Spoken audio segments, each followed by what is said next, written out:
Hello student, welcome to my YouTube channel excellent success group. तो student, आज हम discuss करेंगे क्लास 9 में चैप्टर 2 पॉलिनोमियल का सपोर्ट मटेरियल।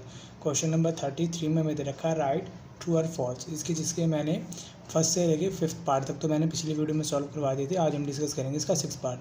बोला x is equal to 3 is a zero of the polynomial.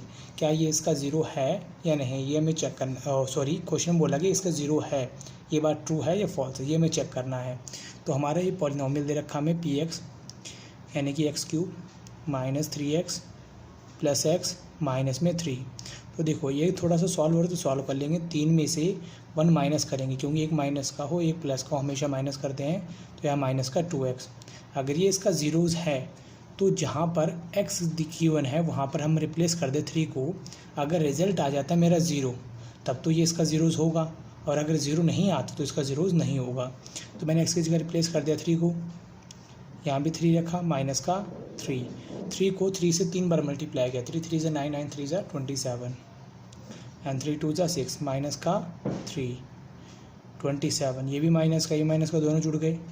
27 में से माइनस किया 9 को, तो ये मेरा निकल के आ गया 18, जो कि ज़ीरो के इक्वल तो नहीं है। अगर ये ज़ीरो के इक्वल नहीं है तो इसका मतलब होगा कि ये इसका ज़ीरोज़ नहीं है, और जो गिवन स्टेटमेंट होगी वो मेरी क्या हो जाएगी, फॉल्स। ठीक है, ये मेरा इसका 6 पार्ट कंप्लीट होता है। अब डिस्कस करते हैं 7th पार्ट। बोला 2 1 and -2 are zeros of this polynomial. ये इसके जीरोज़ हैं, तो सेम ऊपर वाली जो कंडीशन है वही कंडीशन इसमें अप्लाई होगी। एक्स स्क्वायर माइनस का एक्स माइनस का 2। पहले ट्राई करते हैं 2 को, तो मैंने यहाँ पे रखा 2 का स्क्वायर 2 माइनस 2 को 2 से मल्टीप्लाई किया क्योंकि स्क्वायर है, दोनों माइनस के दोनों जुड़ गए। कितना आंसर आया, 0। तो यानी कि ये वाला जो 2 है ये तो इसका ज़ीरोज़ है। अगला ट्राई करते हैं x square minus x minus 2। यहाँ रिप्लेस किया मैंने 1 को, 1 का स्क्वायर 1 माइनस 2, 1 को 1 से मल्टीप्लाई किया 1, दोनों माइनस के दोनों जुड़ गए। 1 में से 3 किया, माइनस का 2 बचा क्योंकि बड़ा कौन है, माइनस का। अब इसके अंदर -2 आया जो कि ज़ीरो के इक्वल नहीं है, तो ये तो इसका ज़ीरोज़ था, ये नहीं है। क्यों, यहाँ पे ज़ीरो निकल के नहीं आया। तीसरा केस, यहाँ पे हमें दे रखा है x is equal to minus का 1। एक्स की जगह -1 रखा, यहाँ -1 रखा, माइनस का 2, -1 को -1 से मल्टीप्लाई किया, plus minus into minus plus, 1 और 1 2, 2 में से 2 गया 0। तो देखो इस केस में ज़ीरोज़ हैं, नहीं है और है। तो यहाँ पर क्वेश्चन बोला कि सभी ज़ीरोज़ हैं, तो यहाँ पे सभी में से 2 तो हैं, तीसरा नहीं है। तो हम ये नहीं कह सकते कि तीनों ज़ीरोज़ है इसकी। तो इस वजह से स्टेटमेंट क्या हो जाएगी, ये फॉल्स, कि सभी नहीं है। हाँ, 2 के बारे में बोलता है तो हो जाता ट्रू, तीनों नहीं है। तो ये मेरा 7th पार्ट यहाँ पे कंप्लीट। अब डिस्कस करते हैं इसका 8th पार्ट। बोला x + 1 is a factor of xn + 1 only if n is a odd positive integer. अगर n यहाँ पर ऑड नंबर रखोगे तब तो पॉसिबल है, इसका फैक्टर है। एंड ऑड नंबर के अलावा अगर इवन पावर रखते हैं तो इसका फैक्टर नहीं है। चलो चेक करते हैं। देखो x + 1 फैक्टर है, अगर मैं बोलूँ 2 फैक्टर है 8 का, मैं बोलूँ प्रूफ करके दिखाओ, तो 8 में 2 का डिवाइड देते हैं, 2 4 ज़ा 8।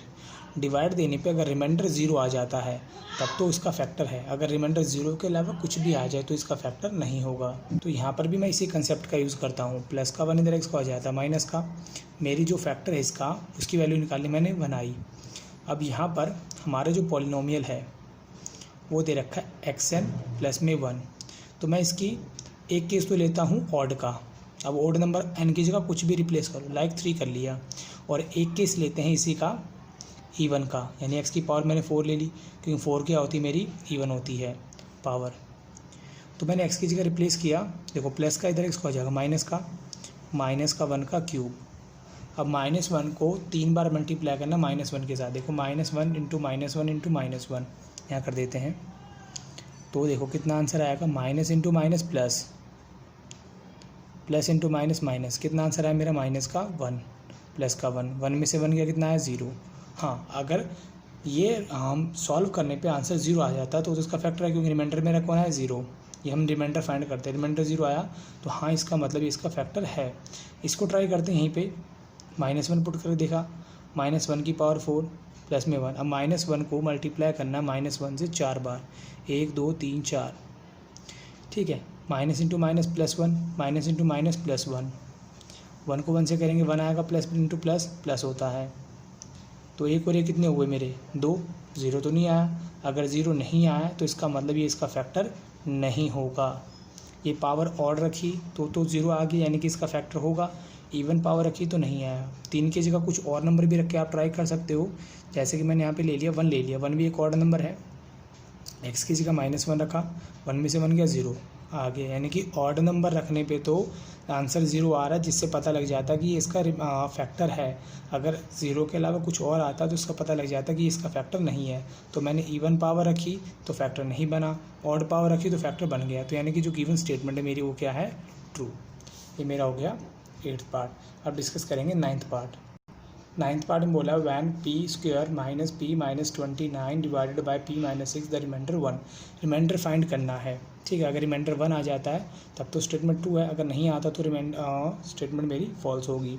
तो देखो p -1 का डिवाइड दिया गया है p -6 का, तो डिवाइड देने पे रिमाइंडर निकाला गया ना, तो हमें रिमाइंडर तो निकालना है। तो रिमाइंडर निकालने के लिए p की वैल्यू को पुट कर देंगे इसके अंदर। माइनस का 6 दूसरी तरफ किसको आ जाएगा, प्लस का। हमारा पॉलिनोमियल है ये वाला, यहाँ पे ले लेता हूँ q।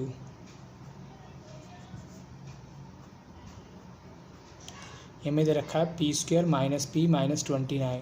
p की जगह मैं रिप्लेस कर देता हूँ 6 को, यहाँ पे 6 माइनस 29। 6 को 6 से मल्टीप्लाई किया 36, दोनों माइनस के दोनों जुड़ गए 35। 36 में से 35 का कितना बचा 1। तो यानी कि जो बचता है ये रिमाइंडर थ्योरम होती है। कितना निकल गया है मेरा यहाँ पे 1, और यहाँ पे हमें क्वेश्चन में भी 1 दे रखा है, तो इसका मतलब ये ट्रू स्टेटमेंट है, फॉल्स नहीं है। अब डिस्कस करते हैं question number 10 part. The remainder theorem is true. Remainder theorem true होती है when only when the divisor the polynomial of the linear polynomial, यानी कि जो मेरा डिविज़र होगा वो क्या होना चाहिए, लीनियर। जैसे ऊपर वाले एग्जांपल ले लेते हैं, जो मेरी ये इक्वेशन थी ये क्या थी, एक लीनियर इक्वेशन थी, और ये हमें जो दे रखी थी वो दे रखी थी हमें ये क्वाड्रेटिक दे रखी है। तो जैसे कि मान लो इसमें डिवाइड देना है, तो डिवाइड देने पर रिमाइंडर हम तभी फाइंड कर सकते हैं जब ये हमारी लीनियर इक्वेशन हो। अगर लीनियर इक्वेशन की जगह यहाँ पे क्वाड्रेटिक होती तो मैं इसकी वैल्यू इसमें पुट नहीं कर पाता, ठीक है। लीनियर होना ज़रूरी है, लीनियर होगी तभी हम इसका डिवाइड करके या रिमाइंडर फाइंड कर सकते हैं।